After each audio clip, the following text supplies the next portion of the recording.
శ్రీ సాయినాథాయ నమః. సాయి సచ్చరిత్ర 20వ అధ్యాయం. ఈశావ్యాసోపనిషత్తు సద్గురువే బోధించుటకు యోగ్యత, సమర్థత గలవారు, కాకా యొక్క పనిపిల్ల, విశిష్టమైన బోధనా విధానం. ఈ అధ్యాయంలో దాస్కన్కు కలిగిన ఒక సమస్యను కాకాసాహెబ్ ఇంటిలోని పనిపిల్ల ఎట్లు పరిష్కరించనో హేమాడ్ పంత్ చెప్పాను.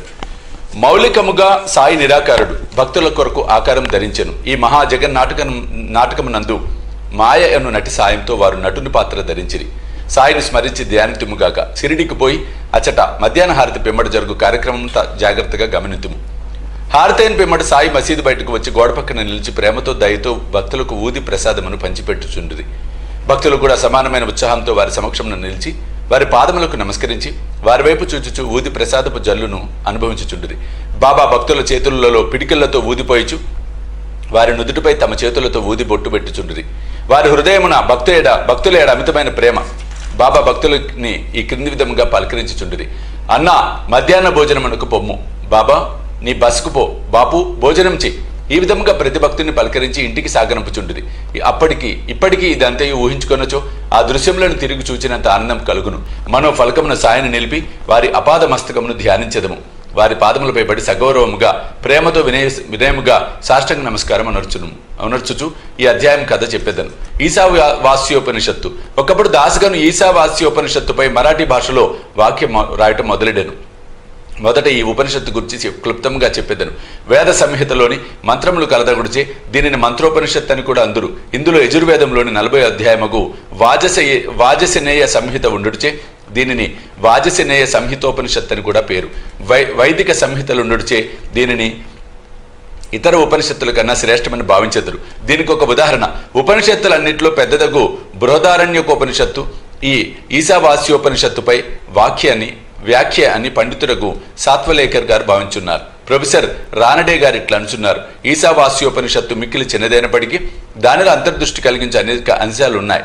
18 శ్లోకాలలో ఆత్మ గురించి విలువైన అపురూపమగు వర్ణన, అనేక ఆకర్షణలకు దుఃఖములకు తట్టుకుని స్థైర్యము గల ఆదర్శము, యోగేశ్వరుని వర్ణన ఇందులో ఉన్నాయి.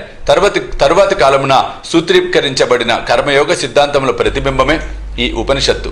తుదకు జ్ఞానమునకు కర్మలకు సమన్వయముగా ఉన్న సంగతులు చెప్పబడినవి. జ్ఞాన మార్గమును కర్మయోగమును సమన్వయం చేసి చెప్పుట ఈ ఉపనిషత్తులోని సారాంశం. ఇంకొక చోట వారిట్లనిరి. ఈశావాస్యోపనిషత్తులోని కవిత్వము, నీతి, నిగూఢత్వము వేదాంతముల మిశ్రమము. పై వర్ణనను బట్టి ఉపనిషత్తు మరాఠీ భాషలోకి అనువాదం చేయటం ఎంత కష్టమో ఊహించవచ్చు. దాస్గను దీనిని మరాఠీ ఓవి చందములో రాశాను. దానిలోని సారాంశం గ్రహించలేకుండాచే తాను రాసిన దానితో తృప్తి పడలేదు. అతడు కొందరు పండితులను అడిగాను, వారితో చర్చించాను. కానీ వారు సరైన సమాధానం ఇయ్యకుండిరి. కావున దాస్గను కొంతవరకు వికలమనస్కుడైన సద్గురువే బోధించుటకు యోగ్యత గలవారు. ఈ ఉపనిషత్తు వేదముల యొక్క సారాంశము. ఇది ఆత్మ సాక్షాత్కారమునకు సంబంధించిన శాస్త్రము. ఇది జనన మరణములనే బంధములను తెగ్గొట్టే ఆయుధము లేదా కత్తి.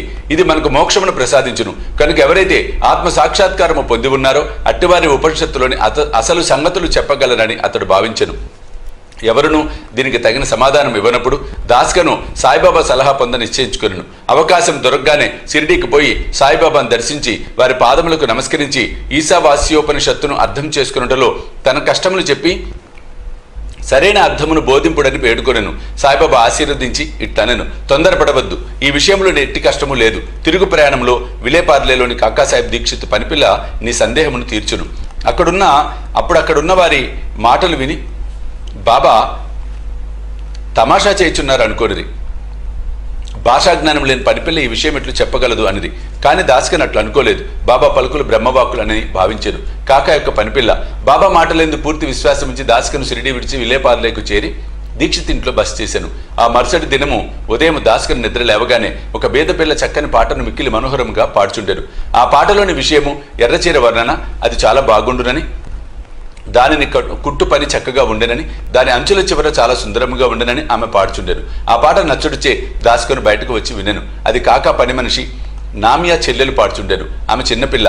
ఆమె చింకి గుడ్డ కట్టుకొని పాత్రలు తోముచుండెను. ఆమె పేదరికము, ఆమె సంతోష భావనమును గాంచి భావమును గాంచి దాస్కన్ ఆమెపై జాలిపడెను. ఆ మరుసటి దినము రావు బహదూర్ ఎంవి ప్రధాన్ తనకు దోవతుల చాపులు ఇవ్వగా ఆ పేద పిల్లకు చిన్న చీరనిమ్మని చెప్పాను. రావు బహదూర్ ఒక మంచి చిన్న చీరను కొని ఆమెకు బహుకరించాను. ఆకలితో నకనకలాడుతున్న వారికి విందు భోజనం దొరికినట్లు ఆమె అమితానంద పరవశులయ్యాను. ఆ మరుసటి దినం ఆమె ఆ కొత్త చీరను ధరించాను. అమితోత్సాహంతో తక్కిన పిల్లలతో కలిసి గిర్రను తిరుగుచూ నాట్యం చేశాను. అందరికంటే తానే బాగుగా ఆడి పాడాను. మరుసటి దినం చీరను పెట్టెలో దాచుకుని మామూలు చింకి బట్ట కట్టుకుని పనిచేయటకు వచ్చాను. కానీ ఆమె ఆనందముకు లోటు లేదు. ఇదంతా చూసి దాస్కను జాలిభావము మెచ్చుకోలుగా మారెను. పిల్ల నిరుపేద కాబట్టి చింకి గుడ్డలు కట్టుకొనేను. ఇప్పుడు ఆమెకు కొత్త చీర కలదు, కానీ దానిని పెట్టెలో దాచుకునేను. అయినప్పటికీ విచారం అనున్నది గాని నిరాశ అనున్నది గాని లేక ఆడుచూ పాడుచుండెను. కాబట్టి కష్టసుఖములను భావములు మన మనోవైఖరిపై ఆధారపడి ఉండునని అతడు గ్రహించెను. ఈ విషయం గురించి దీర్ఘాలోచన చేశాను. భగవంతుడిచ్చిన దానితో మనము సంతసింపవలేను. భగవంతుడు మనలను అన్ని దిశల నుండి కాపాడి మనకు కావలసినది ఇచ్చుచుండును. కావున భగవంతుడు ప్రసాదించినదంతయు మన మేలు కొరకే అని గ్రహించెను. ఈ ప్రత్యేక విషయంలో ఆ పిల్ల యొక్క పేదరికము, ఆమె చినిగిన చీర, కొత్త చీర, దాన్నిచ్చిన దాత, దాన్ని పుచ్చుకున్న గ్రహీత, దాని భావము ఇవన్నీ భగవంతుని అంశములే. దానభావము ఇవన్నీ భగవంతుని అంశములే. భగవంతుడు ఈ అన్నిటి అందు వ్యాపించి ఉన్నాడు. ఇతర దాస్కను ఉపనిషత్తులలోని నీతి అనగా ఉన్నదానితో సంతృష్టి చెందుట ఏది మనకు సంభవించుచున్నదో అది అంతయు భగవంతుని ఆజ్ఞచే జరుగుతున్నదనియు తుదకది మనకు మేలు కొరకే అని గ్రహించను. విశిష్టమైన బోధనా విధానం పైకి అదను బట్టి బాబా మార్గము మిక్కిలి విశిష్టమైనదనియు అపూర్వమైనదనియు పాఠకులు గ్రహించే ఉందురు. బాబా సిరిడిని విడునప్పటికీ కొందరు మచ్చేంద్రగఢ్కు, కొందరిని కొల్హాపూర్కు గాని షోలాపూర్కు గాని సాధన నిమిత్తం పంపుచుండెను. కొందరికి సాధారణ రూపంలో, కొందరికి స్వప్నావస్థలో, అది రాత్రి గాని పగలు గాని కనిపించి కోరికలు నెరవేర్చుచుండెను. భక్తులకు బాబా బోధించు మార్గములు వర్ణింపనల్లవి కాదు. ఈ ప్రస్తుత విషయములలో దాసగనును విలేపార్లే పంపి పనిపిల్ల ద్వారా అతని సమస్యను పరిష్కరించెను. కానీ విలేపార్లే పంపకుండా షిరిడిలోనే బాబా బోధించరాదాయని కొందరు అనుకోవచ్చును. కానీ బాబా అవలంబించినదే సరైన మార్గము. కానిచో పేద నౌకరు పిల్ల, ఆమె చీర కూడా భగవంతుని సంకల్ప రూపములే అని దాస్కన్ ఎట్లు నేర్చుకుని ఉండును. ఈశావాస్యోపనిషత్తులోని నీతి, ఈశావాస్యోపనిషత్తులో ఉన్న ముఖ్య విషయము అది బోధించు నీతి మార్గమే. ఈ ఉపనిషత్తులో ఉన్న నీతి దానిలో చెప్పబడిన ఆధ్యాత్మిక విషయములపై ఆధారపడి ఉన్నది. ఉపనిషత్తు ప్రారంభ వాక్యములే భగవంతుడు సర్వాంతర్యామని చెప్పుచున్నవి. దీనిని బట్టి మనం గ్రహించవలసినదేమనా, మానవుడు భగవంతుని ఇచ్చిన దానితో సంతృష్టి చెందవలేను. ఏలనా భగవంతుడు అన్నింటి ఎందుకు కలడు. కావున భగవంతుడు ఏది ఇచ్చానో అది ఎల్లా మన మేలు కొరకే అని గ్రహించవలెను. దీనిని బట్టి ఇతరుల సొత్తుకై ఆశించరాదు. ఉన్నదానితో సంతృష్టి చెందవలెను. భగవంతుడు మన మేలు కొరకే దాన్ని వచ్చి ఉన్నాడని, కావున అది మనకు మేలు కలుగ చేయునని గ్రహించవలెను. దీనిలోని ఇంకొక నీతి ఏమన్నా, మనుషుడు ఎల్లప్పుడూ ఏదో తనకు విధించబడిన కర్మను చేయుచునే ఉండవలెను. శాస్త్రంలో చెప్పిన కర్మలు నెరవేర్చవలెను. భగవంతుడు ఆజ్ఞానుసారం నెరవేర్చుట మేలు. ఈ ఉపనిషత్తు ప్రకారము కర్మ చేయకుండుట ఆత్మనాశనమునకు కారణము. మానవుడు శాస్త్రంలో విధింపబడిన కర్మలు నెరవేర్చుట వలన నైష్కర్మ దర్శనము పొందును.